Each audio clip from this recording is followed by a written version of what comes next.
Sistem pembelajaran yang digunakan oleh pendidik dapat dikatakan tepat apabila pelaksanaan program pembelajarannya memenuhi 3 kriteria, yaitu daya tarik, daya guna, dan hasil guna.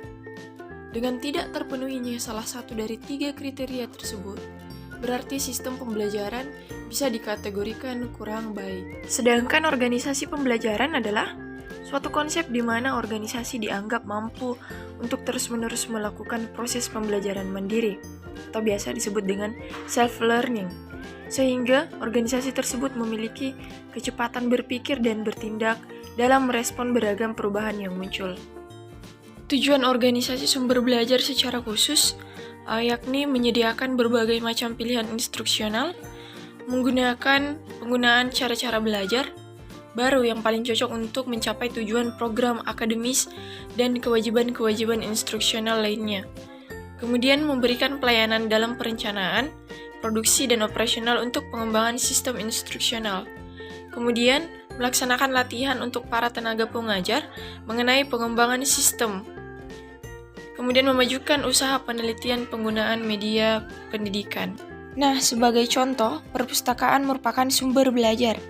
Perpustakaan yang dikenal selama ini adalah kumpulan buku yang ditata sedemikian rupa dengan sistem tertentu dan ditaruh di rak-rak buku dan siap dimanfaatkan oleh mahasiswa, dosen, siswa, dan peserta-peserta pendidikan. Fungsi perpustakaan sebagai sumber belajar telah berkembang sedemikian rupa, sehingga perpustakaan sekarang merupakan bagian dari apa yang dinamakan pusat sumber belajar. Media pembelajaran sebagai sumber belajar. Kata media berasal dari kata Latin, yaitu medius, yang berarti harfiah. Media adalah perantara atau pengantar pesan dari pengirim ke penerima pesan. Apabila media itu membawa pesan-pesan atau informasi yang bertujuan instruksional atau mengandung maksud-maksud pembelajaran, maka media itu disebut media pembelajaran. Istilah media sering dikaitkan atau dipergantikan dengan kata teknologi. Teknologi tidak lebih dari satu ilmu yang membahas tentang keterampilan yang diperoleh lewat pengalaman.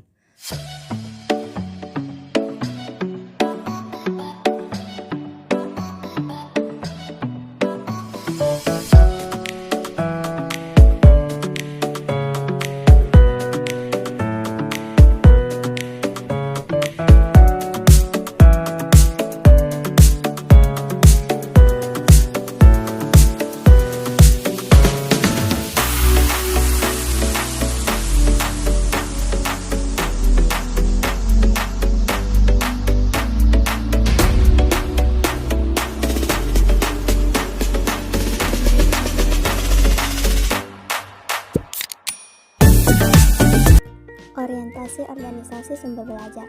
Yang pertama, prinsip-prinsip pengelolaan PSB.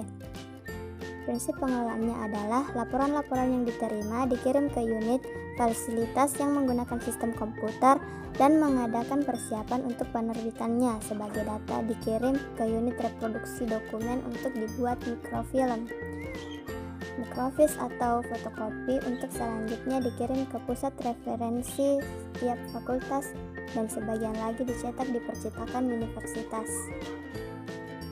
Isi organisasi sumber belajar. Dalam suatu organisasi pusat sumber belajar setidaknya berisikan pelayanan-pelayanan sebagai berikut. Yang pertama, bilik media. Yang kedua, perpustakaan. Yang ketiga, pusat sumber multimedia, menyediakan bahan bercetak terkini tentang dunia pendidikan. Dalam menjalankan tanggung jawabnya, PSB menjalankan 5 macam program berdasarkan fungsinya, yaitu yang pertama, fungsi produksi. Yang kedua, fungsi layanan media dan sumber belajar. Yang ketiga, fungsi layanan latihan.